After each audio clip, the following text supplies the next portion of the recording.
Estamos en el domingo último después de Pentecostés. Lectura de la epístola del apóstol San Pablo a los Colosenses.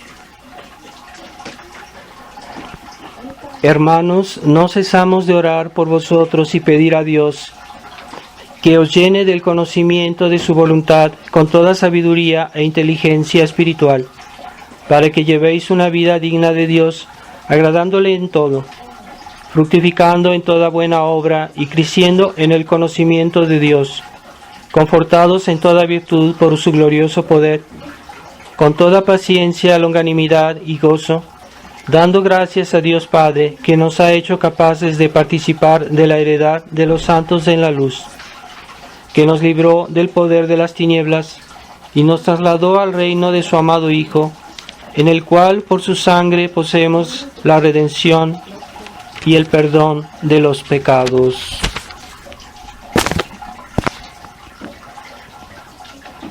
Continuación del Santo Evangelio según San Mateo. En aquel tiempo dijo Jesús a sus discípulos: Cuando viereis que la abominación desoladora predicha por el profeta Daniel está en el lugar santo, nótelo el lector, entonces los que están en Judea huyan a los montes, y el que está en la terraza no baje a tomar cosa de su casa, y el que en el campo no vuelva a tomar su túnica. Ay de las embarazadas y de los que crían en aquellos días. Rogad porque vuestra huida no sea en invierno o en sábado, porque habrá entonces grande tribulación, cual no la hubo desde el principio del mundo hasta ahora, ni la habrá. Y si no fuesen acortados aquellos días, nadie se salvará, mas se acortarán por amor de los escogidos. Entonces si alguno os dijere: mirad, el Cristo está aquí o allí, no le creáis, porque se levantarán falsos cristos y falsos profetas, y obrarán grandes señales y prodigios, de modo que caigan en error, si fuera posible, aún los escogidos. Ved que os lo prevengo, pues si os dijeren: mirad que está en el desierto, no salgáis. Mirad que está en el interior de la casa, no lo creáis. Porque como el relámpago que sale del oriente y resplandece hasta el occidente, así será la venida del Hijo del Hombre. Donde quiera que el cuerpo se halle, allí se juntarán las águilas. Pasada la tribulación de aquellos días, luego el sol se oscurecerá, la luna se apagará y caerán del cielo las estrellas, y las columnas del cielo se estremecerán. Y entonces aparecerá en el cielo la señal del Hijo del Hombre, y llorarán todos los pueblos de la tierra, y verán venir al Hijo del Hombre sobre las nubes del cielo, con gran poder y majestad. Enviará a sus ángeles que a voz de sonora trompeta reunirán a sus escogidos de los cuatro vientos, desde un extremo del cielo hasta el otro. Aprended de la higuera esta semejanza: cuando sus tallos están ya tiernos y brotan las hojas, conocéis que está cerca el verano. Pues así, cuando viereis que todo esto, sabed que el Hijo del Hombre está a la puerta. Os aseguro que no pasará esta generación sin que todo esto se cumpla. El cielo y la tierra pasarán, pero mis palabras no pasarán. Antes de comenzar, que sí hay que darle unos avisos. Estamos, digamos, las noticias, todo lo que vemos nosotros últimamente, vemos que cada vez el mundo está peor, cosas muy graves que están por venir, y muchos se quejan que nada más se habla o que se difunden a veces algunas noticias, pero no se hace nada. Entonces yo creo que eso es verdad, debemos hacer algo. No todo está en nuestras manos, no todo está en nuestras posibilidades. Entonces, pero algo podemos hacer concreto, ¿no? Y yo hemos hecho una hojita para la difusión del rosario, y yo creo que históricamente debemos tomar en cuenta que ha habido muchas victorias en la historia del catolicismo en razón de la recitación del rosario. Es algo histórico, algo que se ha repetido muchas veces y por eso les di una pequeña un pequeño texto en el cual hablaba de ese tema, ¿no? De las victorias del rosario. Entonces yo les pienso que hay que fomentar, hay que promover la recitación del rosario. Y esas hojitas que dice cómo se dice el rosario, yo las he dado a algunas personas en la calle y mucha gente las aprecia. Quiere decir que hay necesidad de eso, porque el clero modernista no les da, primero no promueve mucho el rosario y segundo no les dan, mucha gente no sabe ni cómo se dice el rosario. Entonces cosas tan sencillas la gente no las tiene. No saben cómo se dice el rosario, aunque quisieran decirlo. Entonces vamos a tratar de hacer distribución de estas hojitas, regalarlas incluso en la calle a las personas, discretamente uno les puede dar a las personas, tratar de, bueno, más o menos uno se da cuenta si es una persona que tal vez la pueda aprovechar, que no la vaya a tirar, no se trata de desperdiciar estas hojas. Pero sí vamos a tratar todos de hacer algo en difundir estas hojas de la recitación del rosario, porque es algo real que tiene un efecto real y que realmente nos puede traer gracias sobre nuestro país y sobre el mundo, sobre la iglesia, y hay que hacer algo, o sea, algo concreto, ¿no? Así como hacía en el tiempo de la cristiada, la gente distribuía volantes para defender la causa cristera, ¿no? Y lo hacía también la gente del pueblo, todos. Así que yo pienso que nos vamos a tener que implicar un poquito todos en eso. Pienso que voy a tratar de hacer una hojita de rosario un poquito más completa, pero esa cuando esté lista la traigo aquí para que ustedes la distribuyan, incluso en la calle o en las puertas de las casas, donde puedan. Entonces les pido por favor un esfuerzo en ese sentido.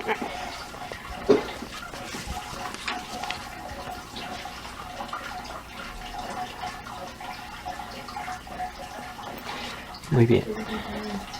En el nombre del Padre, del Hijo y del Espíritu Santo. Amén. Ave María Purísima, pecado concebido.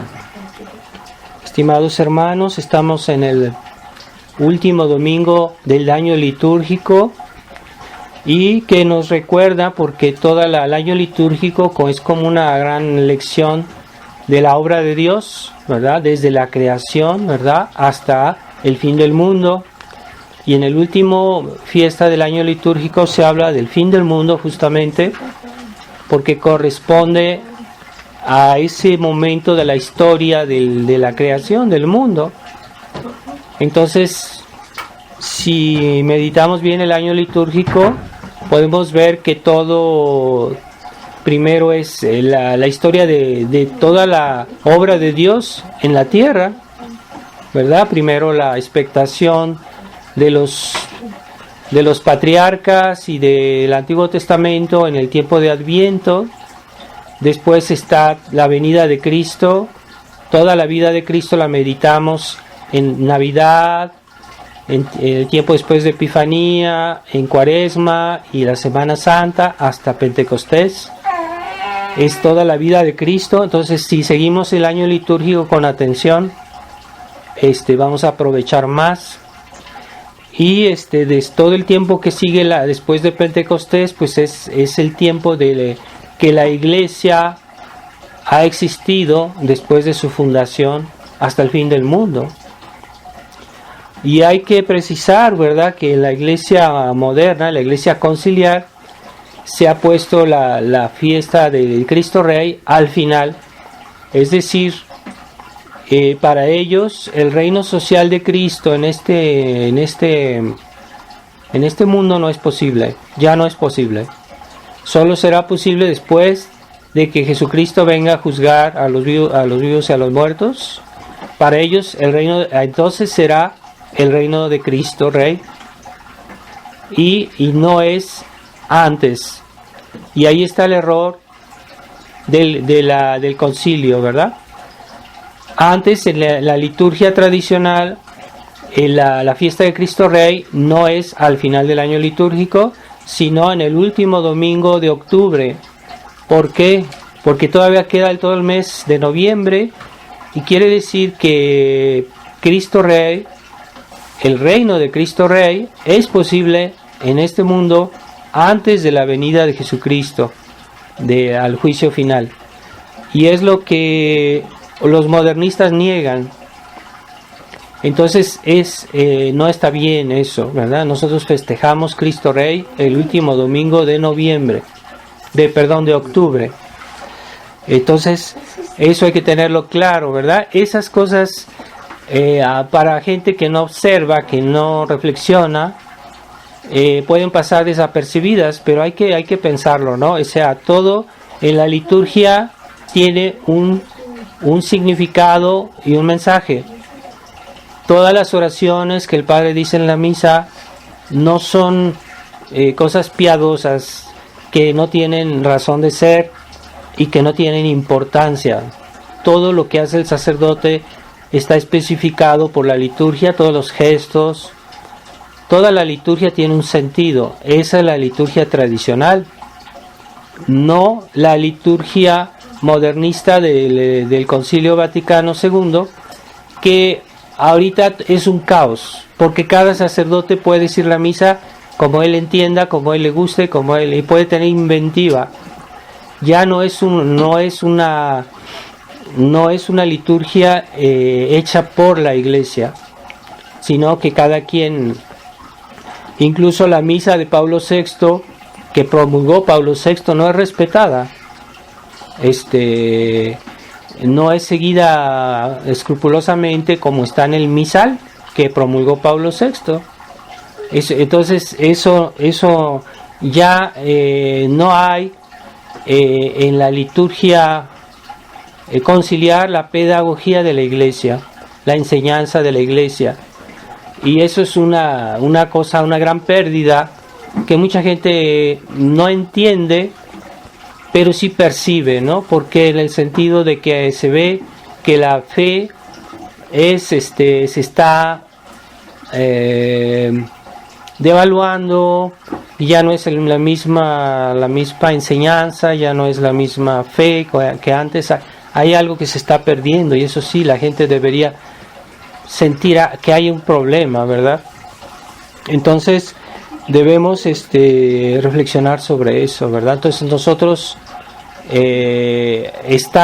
hay que tener cuidado, porque en el catecismo está las señales próximas del fin del mundo, las señales lejanas primero del fin del mundo y después las señales próximas, ¿no?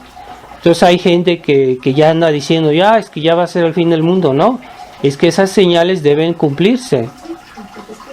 Están en el catecismo, hay que verlas, y no hay que dejarse engañar por lo que se dice, por las revelaciones que hay ahorita, en cantidad de falsas revelaciones. Y el mismo Evangelio de hoy dice nuestro Señor que habrá falsos profetas que dirán: Jesucristo ya está aquí, Jesucristo está acá, y Jesús les dice: no les crean, porque su venida será instantánea. Así como el sol aparece en oriente y se ve hasta occidente, va a ser en un instante. Pero esos falsos profetas, en razón de la falta de fe y de la abundancia de pecado, van a tener muchos poderes, porque el demonio será más poderoso, y ya lo vemos hoy, que harán prodigios, harán una especie de la gente lo tomará por milagros, pero son prodigios, ¿no? Porque el demonio tiene poderes, es ángel, puede hacer cosas impresionantes, porque es un ángel. Entonces Dios permitirá eso en castigo por la incredulidad y la falta de caridad que habrá en esa época, y yo pienso que estamos ahí ya en esa época. Y por eso hoy el demonio tiene un poder seductor mucho mayor que en otros tiempos, y vamos a ver cosas peores. Pero cada vez se ve que el mal, los enemigos de Dios son más poderosos, que hacen lo que quieren. y están cada vez mayormente, digamos, obstinados en hacer más daño y en hacer más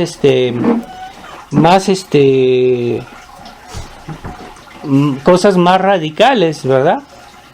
Y debemos tener conciencia de eso. Hay personas que están tan embrutecidas que no ven lo que está pasando en el mundo, la gravedad de los problemas, que incluso en la iglesia hay problemas graves y la gente no lo ve porque están inmersos en la tecnología, en las diversiones, en la música.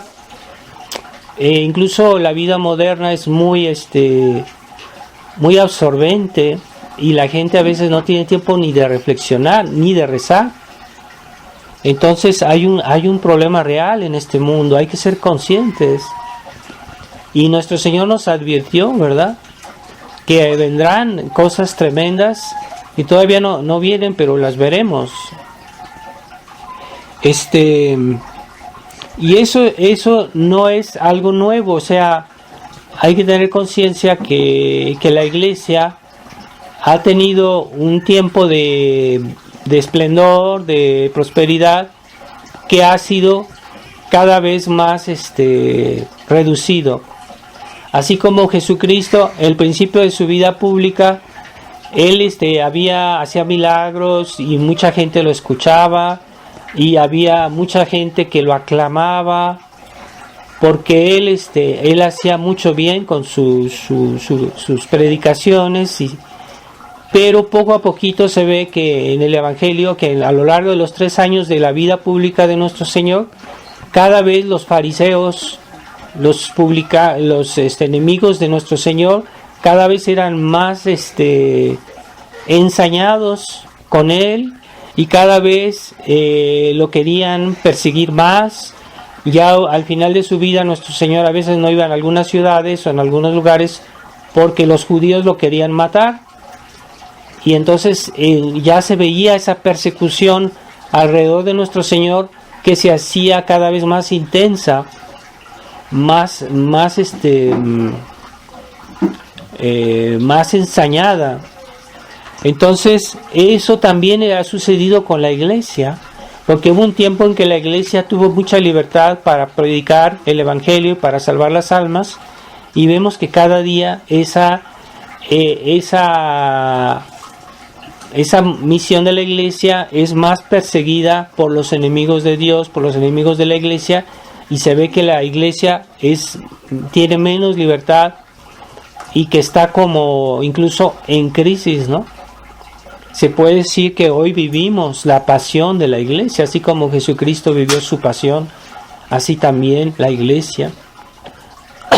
Los santos en su vida vivieron su pasión, porque todos se conformaron a la vida de Jesucristo de alguna manera. No hay santo que no tenga cruz, pero hay cruces de los santos, los mártires, que son más evidentes, pero hay santos que aunque no hubieran sido mártires, en su vida también tuvieron sufrimientos, cruces, persecuciones, problemas, y eso era su cruz. No hay cristiano que no tenga su cruz. Así la iglesia también tiene su pasión. La iglesia, que es la obra de Jesucristo, tiene su pasión, y estamos viviendo esa pasión de la iglesia. Pero hay que ser conscientes en qué consiste esa pasión, porque si no, no vamos a ver lo que está delante de nuestros ojos, no lo vamos a ver. Entonces, cuando la iglesia al principio de los primeros siglos, pues sí hubo un tiempo de persecuciones, ¿verdad? Y después vino la paz de Constantino, y hubo un tiempo de prosperidad en que la iglesia estaba en armonía con el Estado, y había el Estado era católico, el Estado protegía a la iglesia, el Estado fomentaba a la iglesia. Entonces hubo un periodo de prosperidad en la iglesia. Es cierto que después de la caída del Imperio Romano hubo todas esas invasiones de los bárbaros, pero hubo un tiempo así como de silencio, en el cual la iglesia se dedicó a evangelizar y a civilizar esos pueblos bárbaros. ¿Y cuál fue el resultado de ese trabajo de la iglesia? Pues fue la Edad Media. La Edad Media son los pueblos bárbaros civilizados. Los pueblos bárbaros civilizados por la iglesia. Eso es la Edad Media. Es un tiempo de cristianismo, de prosperidad, incluso material. No es como nos dicen que la Edad Media era un tiempo de oscurantismo, no. En la Edad Media había prosperidad, había abundancia. Cuentan muchas mentiras, ¿no? Es la leyenda negra, ¿no?, de la Edad Media también, que hoy dicen por todos lados que era una edad. Yo creo que hoy se hacen más barbaridades que en la Edad Media. Hoy se sacrifican a los niños, hoy se hacen crímenes tremendos y piensan ser personas civilizadas, pero no es verdad. Entonces esa época de prosperidad fue cuando pues los pueblos cristianos se forjaron, ¿verdad? Porque antes no había, por ejemplo, ciertas naciones de Europa no existían todavía, pero se fueron forjando, y fue el trabajo de la iglesia, fue el trabajo de la obra de la iglesia. Entonces ese tiempo de cristianismo es cuando más almas se salvaban, que iban al cielo, porque había todos los medios para salvarse. Y después hubo ese atentado, como así lo hicieron con Jesucristo los fariseos, los saduceos, todos ellos empezaron a perseguir a nuestro Señor cada vez más. Entonces hubo una conspiración, hay una conspiración de los enemigos de Dios contra la iglesia, porque siempre en la historia no todos han sido buenos. Hay personas que han seguido la ley de Dios, que han sido buenas.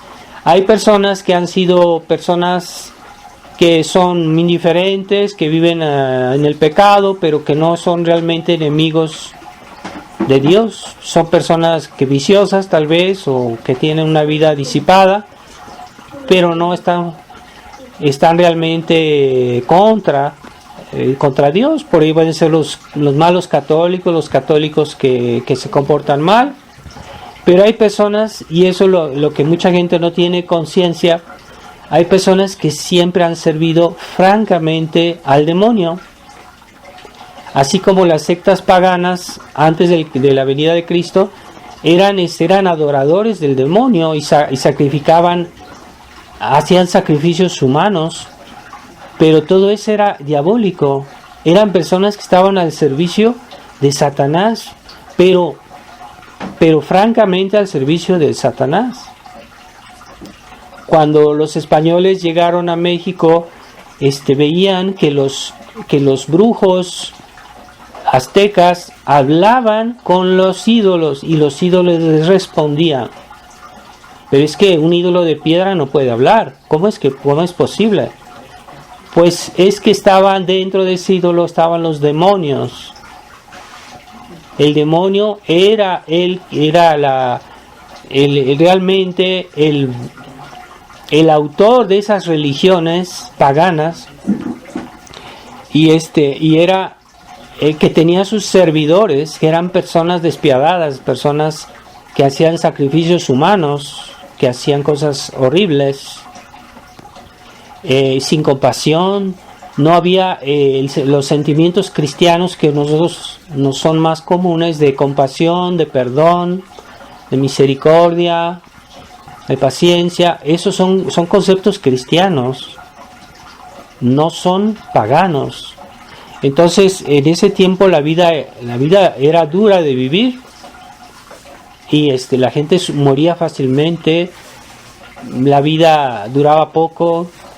Pero es el cristianismo que vino a traer paz, que vino a traer prosperidad, que vino a traer esa convivencia entre los hombres, que es mucho más fácil, porque se tiene el concepto del perdón.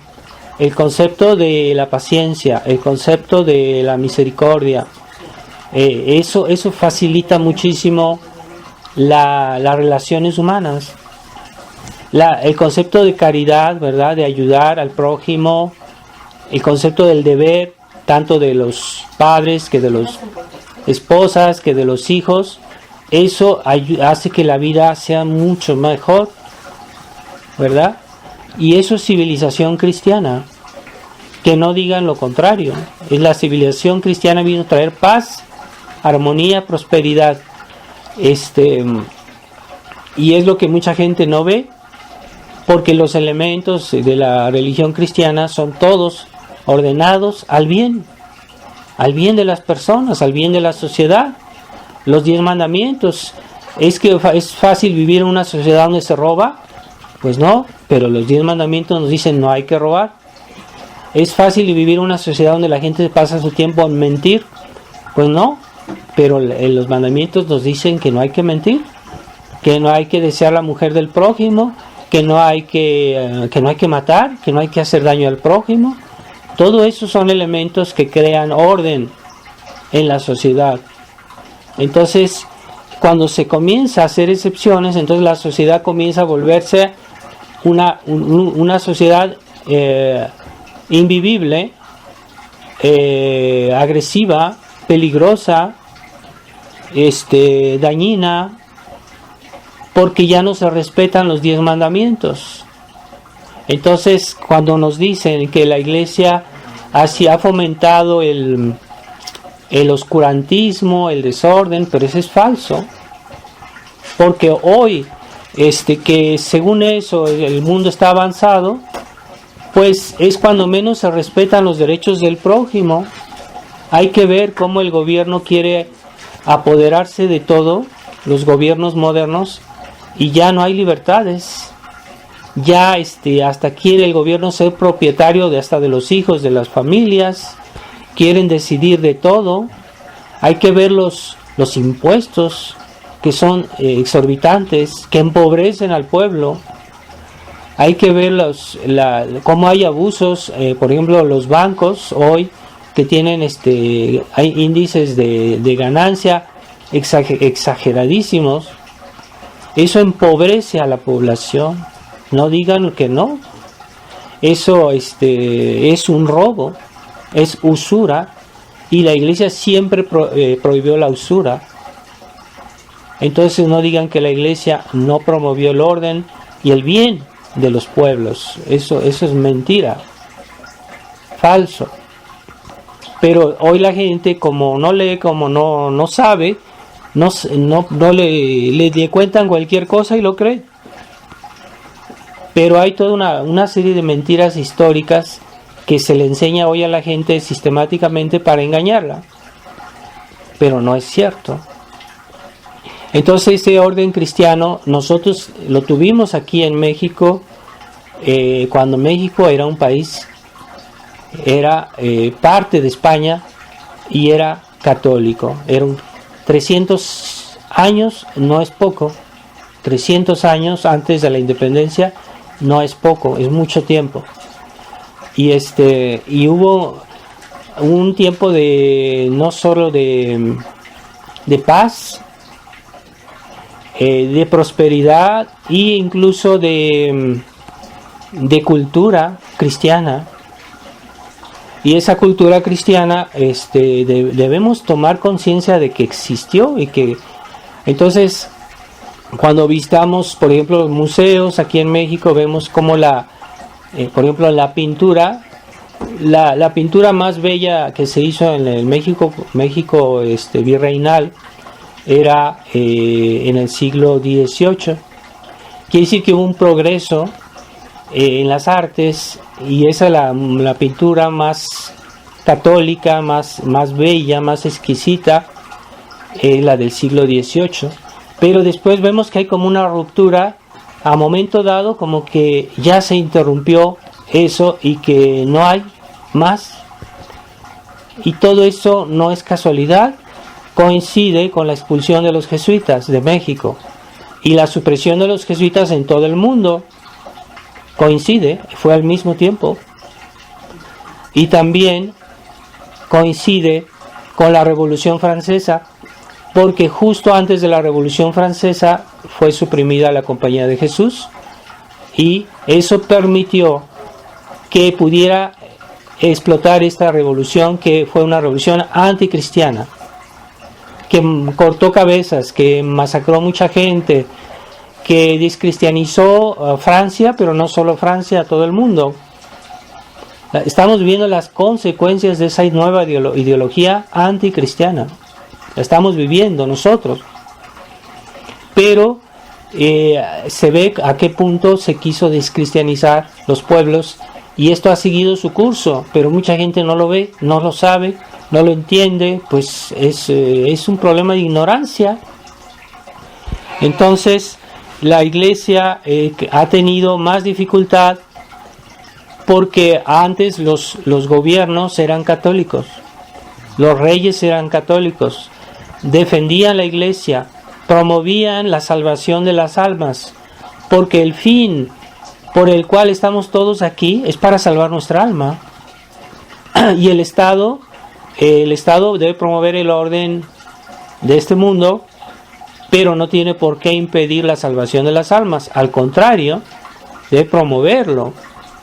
Y es lo que hacían los reyes católicos, promovían la salvación de las almas.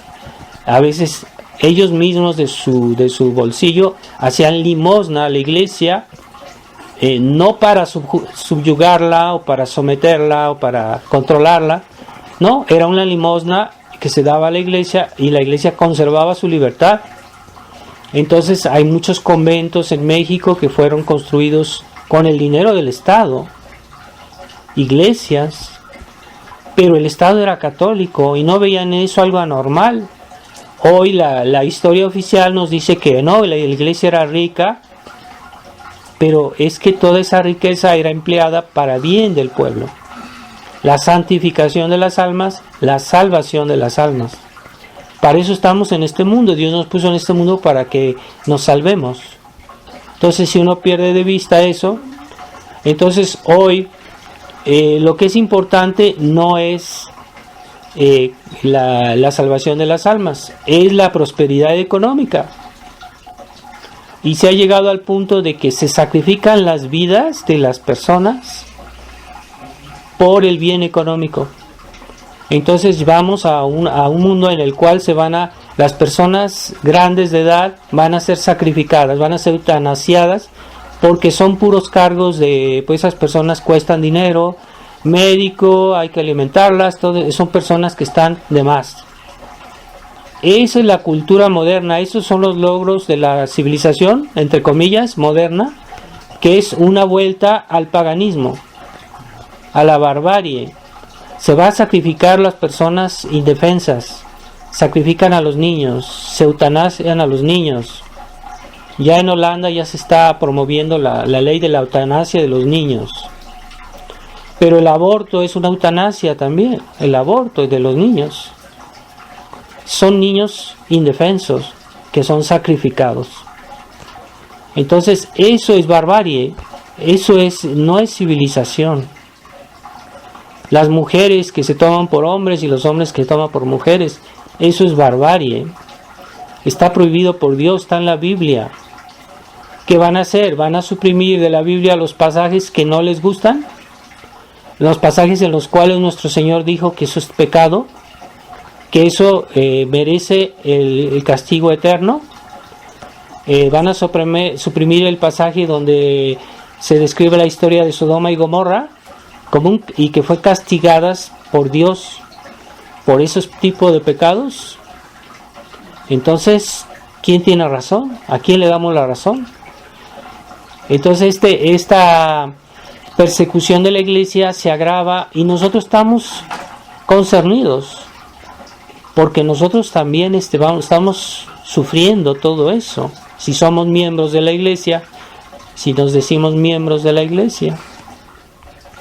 Pero los enemigos de Dios, aquellos que en secreto muchos siglos adoraron a Satanás, ahorita ya están saliendo al público, ya la adoración de Satanás se vuelve algo público. Hay gente que lo hace públicamente sin ninguna ningún pudor, ninguna vergüenza. Estuve viendo unas pinturas de una mujer que hace pinturas satánicas sobre niños, cosas horribles, y esa persona fue promovida en una exposición que se hizo en toda la ciudad de la ciudad de Cremona, en Italia. Pues expuso sus cuadros en toda la ciudad de una manera descarada, y nadie, no hubo, eso fue aceptado, pero es horrible. Esas cosas sugieren la perversión de los niños y el sacrificio de los niños. Pero nadie, hoy ya la gente ya se acostumbró a esa mentalidad satánica. En otros tiempos no se descubrían todavía, nada más se decían que eran ateos, pero decían que eran personas honradas, que eran personas que no hacían mal a nadie, se escondían, pero hoy ya es evidente que ese satanismo que se instala en la sociedad. Yo estuve en Italia un tiempo como sacerdote de la Fraternidad San Pío X, y yo fui una vez a una feria del libro que se hizo en una ciudad de Italia, en Rimini, y cada año, me parece en Navidad, hacían una feria llena de libros en venta. Pues puedo decirles que casi todos los libros eran de esoterismo, de satanismo, de ocultismo. Casi todos los libros que estaban en esta feria del libro en Italia, se ve a qué punto está en crisis el cristianismo, ¿no? Aquí en México estamos mal, pero en Europa está peor la situación. Se está promoviendo. Antes lo que se hacían ocultamente, o ya se promueve públicamente la adoración de Satanás. Se va a llegar a los sacrificios humanos, se va a llegar a cosas más graves, porque ese es el curso normal de las cosas, a menos que no se ponga un alto, a menos que Dios no ponga un alto. Pero hay que tener conciencia de que el mundo se degrada, y hay que tener conciencia cómo se fue degradando, porque los enemigos de Dios, el demonio, cuando tienta a una persona que es buena, que es católica, que es practicante, no le propone el pecado mortal inmediatamente. Primero comienza con sugestiones engañosas, o con pecaditos veniales, con detalles, porque él sabe que si él le propone algo muy grave, no lo va a aceptar. Entonces el demonio procede gradualmente, y entonces cada quien, según el estado en que lo encuentra, lo va a tentar. El demonio no es tonto, y los servidores del demonio tampoco, así que lo han hecho gradualmente. Así que primero, para debilitar el cristianismo, no propusieron el satanismo, no propusieron el aborto en tiempos de cristianismo, como en el siglo XVI, en la Edad Media, pongamos, pero fueron gradualmente, empezaron a fomentar una revolución cultural que era aparentemente buena, pero que promovían los valores un poquito mundanos, o indiferentes a Dios, o en cierta manera corruptos. Y eso fue el inicio del fin, porque la revolución del renacentismo, del periodo renacentista, vino a fomentar la inmoralidad, el arte pagano, y eso fue el comienzo que permitió que viniera la revolución protestante, porque si no hubiera habido renacentismo, no hubiera habido revolución protestante. Entonces primero se debilitó el cristianismo, y los enemigos de Dios saben bien lo que hacen, fomentaron el renacimiento. No todo el renacimiento, todo es lo que hay en el renacimiento fue malo, porque hay el renacimiento católico que se llama barroco. El arte barroco es el renacimiento católico. Y el arte barroco fue un arte cristiano que en todos los lugares donde se fomentó más, en esos lugares no pasó el protestantismo, ¿verdad? El protestantismo no pasó en aquellas ciudades y en aquellos países donde se fomentó el arte barroco, porque es un arte católico, y entonces fue como una barrera al protestantismo. Aunque a algunos no les guste, algunos tradicionalistas, hay unos que critican el barroco, pero no saben lo que dicen. El arte barroco fue el arte del Concilio de Trento, y es el arte cristiano, es un arte cristiano por excelencia. Hay una cultura barroca, hay una música barroca que yo recomiendo, y que fue muchas veces escrita por sacerdotes, y que era arte cristiano. Pero el arte renacentista y el arte que vino después es una descomposición del arte renacentista, cada vez más agravado, con el arte de las luces que dicen, y después el arte que vino después de la Revolución Francesa, que vino siendo el arte romántico, que todo está ligado, o sea, no es que esté uno aparte de otro, hay una sucesión, mejor dicho, una evolución, que es el mismo veneno, pero agravado. Entonces hay que tener conciencia de eso, porque muchos católicos les gusta el arte, no saben distinguir entre el arte bueno y arte malo, y el arte es un vehículo para llevar la fe o para llevar el pecado. Entonces hoy vemos en los museos que con el pretexto de un arte se fomenta el vicio, cosas graves, el vicio, pecados, arte inmoral, y se hace arte por el arte, y el arte por el arte no debe ser el arte por el arte debe ser siempre moral, y debe estar al servicio de la moralidad. Un arte que es inmoral es un contrasentido, no es arte, es un abuso, es una degeneración. Entonces aquí hoy en México se promueve mucho ese arte por el Estado. Qué casualidad, por el Estado anticatólico.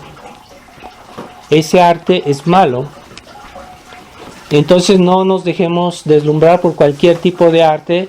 Hay un arte cristiano y hay que seguirlo. Y después de la Revolución Francesa vino el arte romántico, que hay que tener cuidado con ese arte romántico, porque es un arte que promueve la preeminencia de los sentimientos sobre la razón. Entonces la gente se vuelve sentimental, y sentimentalismo es algo que no está bien, porque una persona sentimental es una persona que no razona, que no usa su inteligencia para hacer su vida, y hace tonterías, porque todo lo hace en función de su gusto o de lo que le gusta. Pero nosotros no, como católicos, no debemos hacer lo que nos gusta, sino lo que Dios quiere, lo que es razonable, lo que es justo, lo que es verdad, lo que es bueno, es lo que debemos hacer. Pero eso es la razón que nos lo dice. ¿Qué cosa está bien? ¿Qué cosa está mal? Es la razón. Entonces el romanticismo vino a crear un desequilibrio en el cual los sentimientos tienen una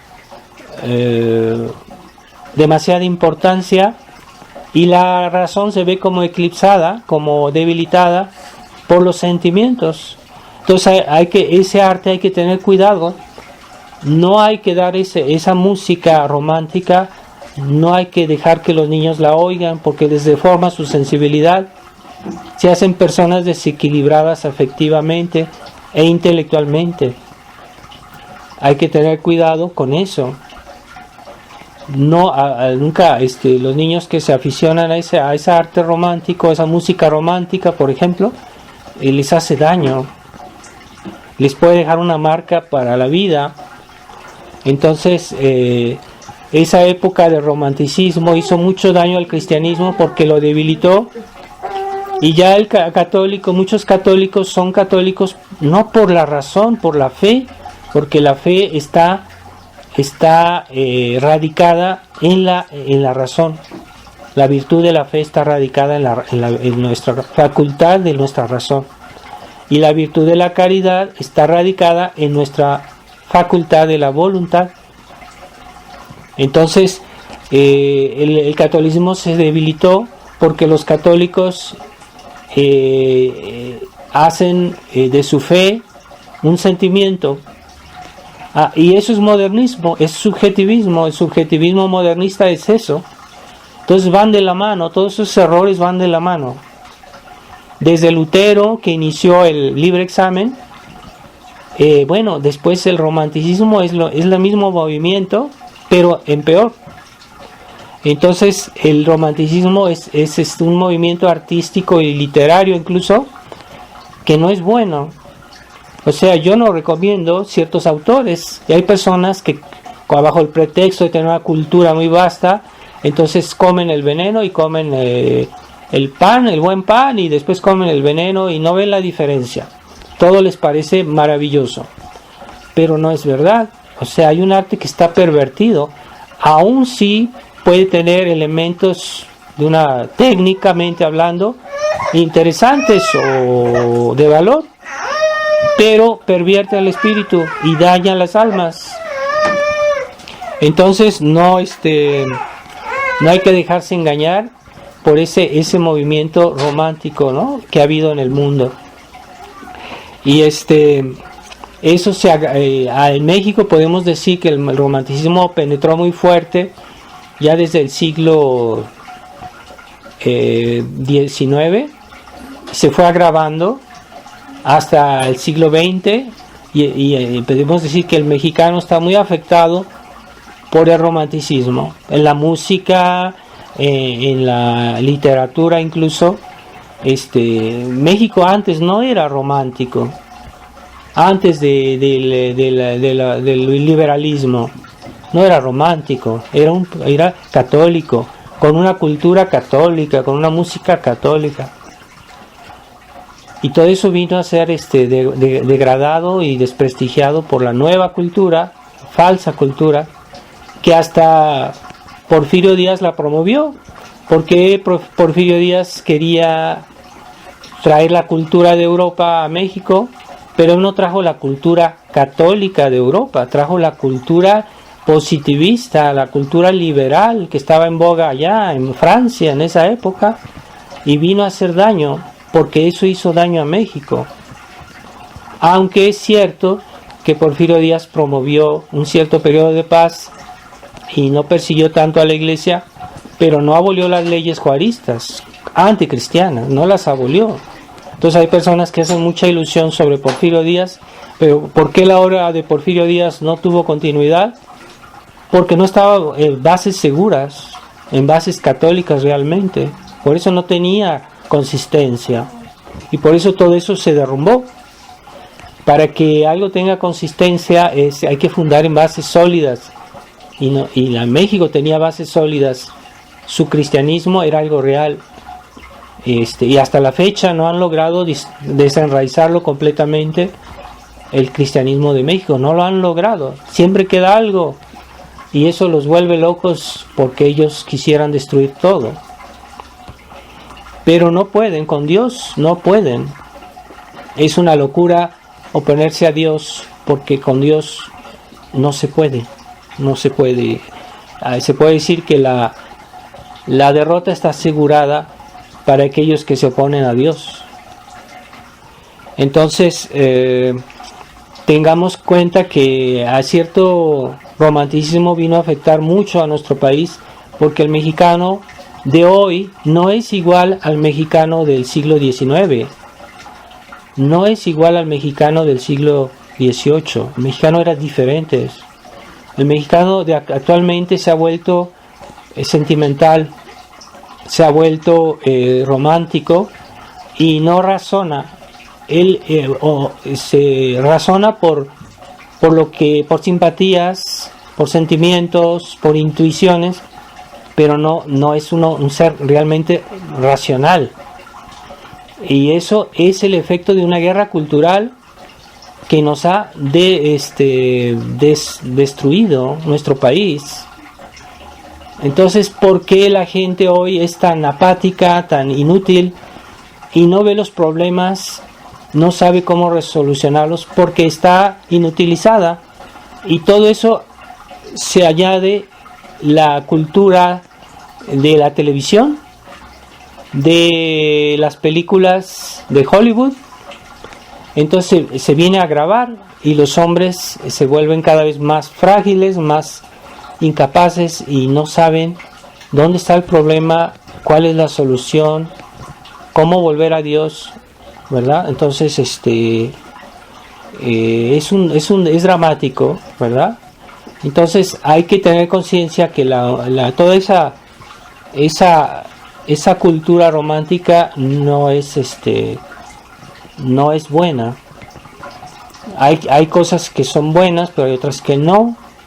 Hay que tener cuidado, pero hay que decirse que el romántico es una persona que hace prevalecer los sentimientos sobre la razón. Razona con los sentimientos, pero no, es que los sentimientos son buenos porque Dios los hizo, pero deben seguir la razón, no al contrario. Ahí está el problema. Entonces vemos que, por ejemplo, en México los artistas del siglo XX generalmente era gente corrupta, gente que de muy malas costumbres, que era una vida de prostitución, pero que muy mexicanos y fomentando la pasión, el vicio, hablando de como si era bueno ser violento, o como si era algo bueno matarse por cualquier tontería. Eso no es bueno, no es cristiano. El vicio, ¿no? La impureza, como fomentándola, pero eso no es cristiano. Entonces los católicos que decían católicos oían esa música, estaban debilitando su fe, estaban debilitando su vida cristiana. Y lo que vemos hoy, toda esta disipación, todo este desorden que hay hoy en la sociedad, eso no vino así de golpe, fue un proceso de siglos. Hay que ser consciente de eso y volver a nuestras raíces cristianas, no solo a nuestra fe, a nuestro catecismo íntegramente, sino también a nuestra cultura cristiana, porque hay una guerra cultural que nos hace la televisión, que nos hacen las malas revistas, que nos hacen las malas películas, casi todas. La que hacen el internet hay mucha cosa mala. Se puede hallar cosas buenas en internet, entonces hay que usarlo con mucho criterio. Pero el criterio son las personas adultas que pueden tener un cierto criterio, los niños no. Por eso, cuando los papás dejan a un niño que vaya al internet sin ninguna vigilancia, que dejan que los niños tengan celular, eso es una grave imprudencia, y considero que no es normal que un niño use el celular, que ande utilizando el WhatsApp o otras aplicaciones. Eso es malo para los niños, porque ellos no tienen criterios y van a beber el agua sucia en cualquier lugar. Entonces no debería dejarse a los niños sus celulares, sino hasta que ya son adultos y que ya están formados y que tienen ciertos criterios, decir, bueno, esto no lo veo porque esto está mal, no voy a ir a este lugar de internet porque no quiero y no está bien, y yo ya sé distinguir cuándo debo quitar esto o poner aquello. Pero una persona adulta que ha sido formada católicamente y que tiene criterios, todavía tiene inconvenientes de ir al internet, cuanto más un niño, ¿verdad? Entonces hay que saber protegernos y proteger a nuestras familias de esos peligros. Pero ya los católicos no saben qué es criterio, no saben qué es tener criterio. Esto está bien, esto está mal, esto es prudente, esto es imprudente, esto es adecuado, esto no es adecuado, esto es oportuno y esto no es oportuno. Esto puede tener inconvenientes. Bueno, es que una persona que tiene criterios sabe distinguir y no beberse cualquier cosa, ¿verdad? Como el agua. Hoy la gente bebe la iniquidad como el agua y le parece que es algo bueno. Lo dicen. Es que yo soy bueno con todos. Pues sí, a la manera del pecado, esa es la bondad mundana. Hay que tener cuidado y pedirle a Dios que nos proteja. Y de ahí se ve la importancia de tener una formación católica, de formarse, de leer buenos libros católicos para saber qué es lo que está bien, qué es lo que está mal. Porque hoy el mundo está tomado, los medios de comunicación por todos lados promueven cosas que no son buenas. Pero la gente ignorante a veces cree en eso porque no sabe que eso es malo. No saben por qué la música romántica hace daño, deforma el espíritu, deforma nuestra buena voluntad, nos hace daño, ¿verdad? Entonces, los sentimientos deben ser, son buenos cuando son orientados, cuando son guiados por la razón. Y eso es lo que debemos tratar de, ¿verdad? Entonces, pues vivimos hoy, se nos habla de una cultura moderna, una ciencia moderna, una tecnología, pero es una falsedad. Para que esas cosas sean buenas, si lo puedan ser, tienen que estar orientadas en Dios, porque como es Dios el autor de todas las cosas, pues todas las cosas solo pueden tener sentido y bondad en Él, no fuera de Él, ¿verdad? Entonces se vuelven malas, se vuelven nocivas, ¿verdad? No todo lo que brilla es oro, no todo lo que nos gusta es bueno. Hay cosas que nos pueden gustar y que no están bien, cosas que nos pueden atraer y que no están bien. Entonces hay muchas personas que se guían por los sentimientos, por las no por razones. Y la fe es una razón. Nuestra fe es una razón, porque la fe está en nuestra razón y Dios nos dio esta virtud para que estuviera en nuestra razón. Entonces, cuando Dios nos dice no pecarás, no robarás, es una razón. ¿Por qué? Porque Dios lo dijo. Y cuando Dios habla, Dios no se puede equivocar. Es una razón. Entonces, es que yo hago esto o no hago esto porque no me gusta o porque me gusta. Mucha gente habla así hoy. Se guían por los gustos, pero a veces a mí me puede gustar. Hay venenos que son muy sabrosos, cosas que son venenosas, que tienen buen gusto. Pues es veneno. No hay que guiarse por el gusto, ¿verdad? Entonces, pues estamos en una época cada vez más difícil, pero se necesitan personas más, para perseverar es más difícil hoy que en otros tiempos, porque para ser bueno, hoy se necesita hacer mucho esfuerzo, tal vez sacrificios muy grandes para permanecer buenos cristianos. Entonces, por eso es necesario estar más cerca de Dios, rezar más, tener más confianza en Dios, formarse, leer buenos libros, pero católicos, leer si se puede, las encíclicas de los papas antes del concilio, que nos dieron todas las directivas y la enseñanza correcta. Todas encíclicas que hoy es muy difícil de hallar, pero tal vez en internet se puedan encontrar. Hay que leerlas, hay cosas muy buenas y muy orientadoras y que nos dan los criterios católicos y que la gente ya no conoce. A veces hay personas de buena voluntad pero no saben qué hacer, no saben qué pensar.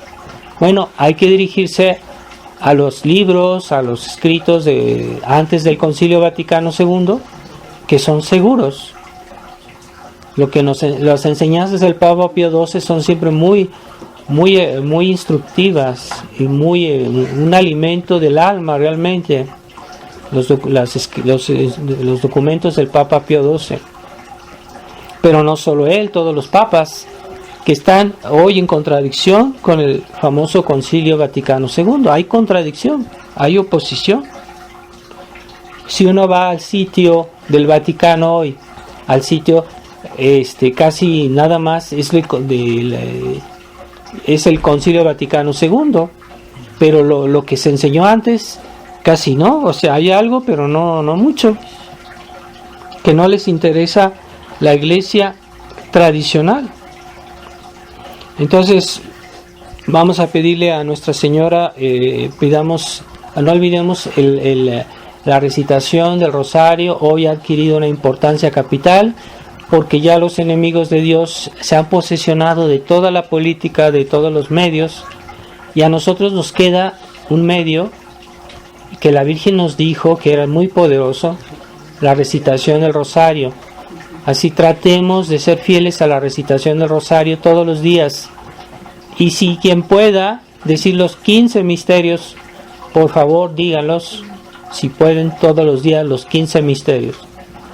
Aquellos que pueden, que tienen más tiempo, que tienen un tiempo libre, que los utilicen para decir un poco más de oración.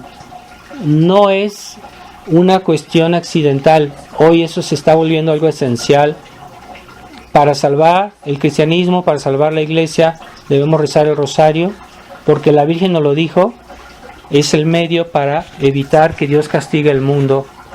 Y ya estamos viendo que esos castigos ya están. ¿Cuántas almas se condenan porque no se reza el rosario? No es una cosa piadosa nada más, no, es necesario.